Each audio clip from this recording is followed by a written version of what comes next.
Who knew that the only thing stopping me from buying one of these is this? Meet Tim Gurner, a 36-year-old real estate mogul in Australia with a net worth of $460 million. Tim made some really interesting comments about why millennials struggle to buy a home. Trying to buy my first home, I wasn't buying. Smashed avocados for $19. Brunch is sort of a staple item for most millennials, but to say that it's the reason we can't buy a house was an interesting argument, and I want to dig deeper. I began my journey at the very start. What exactly does one need to buy a house?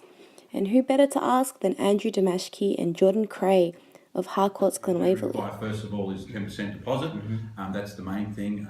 You can't buy a house without putting a deposit down. You need to sign the contracts and also make sure that your conditions are met with in terms of finance. You've got your money, the bank's prepared to give you whatever it might be. These are the main things. Fair enough, you need to have a significant amount of money aside before buying the house. But how much exactly would 10% translate to in the average median house prices of today? I asked Tony Crabb, the National Director for Research at Cushman & Wakefield, to help me out.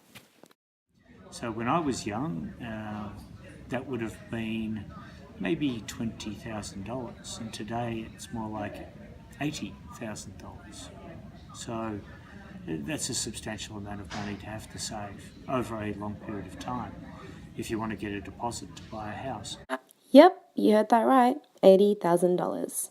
I don't think avocado toasts are the issue here. I think it's something a bit more deeper. Pretty deep question, I think, just the way that I guess society has changed over the years. I think millennials feel entitled.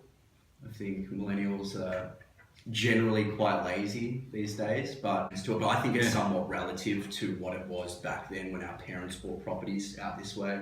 I know that when my parents bought close by the suburbs around here, it wasn't the way it was. Now millennials, they're having to buy out in Pakenham Way, Berwick, Narrabeen, that sort of area, and I guess not wanting to. It's very difficult to not be able to afford to buy something in the suburb that you grew up in and that you have to go and live somewhere else. Back in the day, people would go out as further as they can just to secure a home, where people aren't prepared to do that these days. Another thing, not being able to save properly, is travelling, like buying stuff, online shopping. Another big thing, obviously, especially here in our area, is international markets coming in and driving the prices high. It's not allowing young people to sort of catch up. The whole experience seems somewhat unattainable and discouraging. I decided to look more on the positive side and ask some millennial first home buyers how they did it and how they felt about the whole experience. My name's Jess. I'm 24 now, but when we bought our house, I was 21. I'm Patrick. Same thing.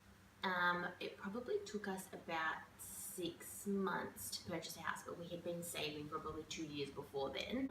It was a pretty big process. It wasn't easy. It was hard to basically find a house, but...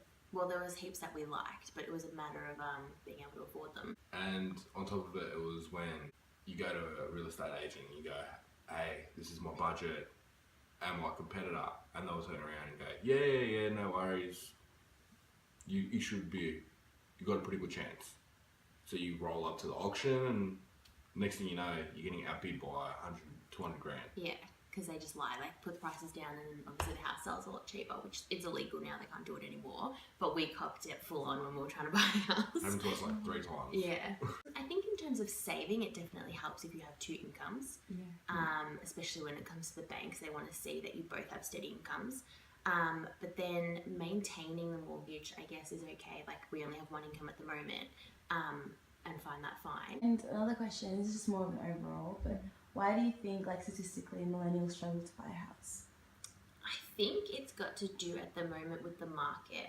Right before we were ready to buy, houses in the area we wanted to buy and were really affordable. And then all of a sudden, within 6 months, they were untouchable. Prices just skyrocketed. And I think that, compared with the fact that you're younger, you're obviously starting from scratch, it makes it really hard to get into the market. You probably don't have, at that age, a set career. Yeah, you're still obviously studying and things like that as well. If you're doing obviously you're going to be working part time. You're not going to be working full time. Yeah, that's true. Like I've been working full time since I was 15. Yeah, it makes a difference. Yeah, it's a bit of a difference.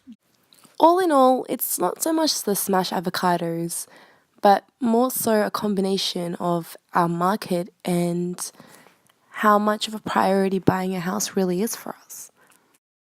Hallie Gebremedin, Dscribe News. The main one, the toasted, smashed avocado. Smashed avocado. That's the whole toast. Yeah, That's it. obviously. That's probably the biggest problem. Instead of spending $15 on smashed avocado, you could be saving Put that it in the piggy buying bank. home. Put it yeah. in the piggy bank. That's it.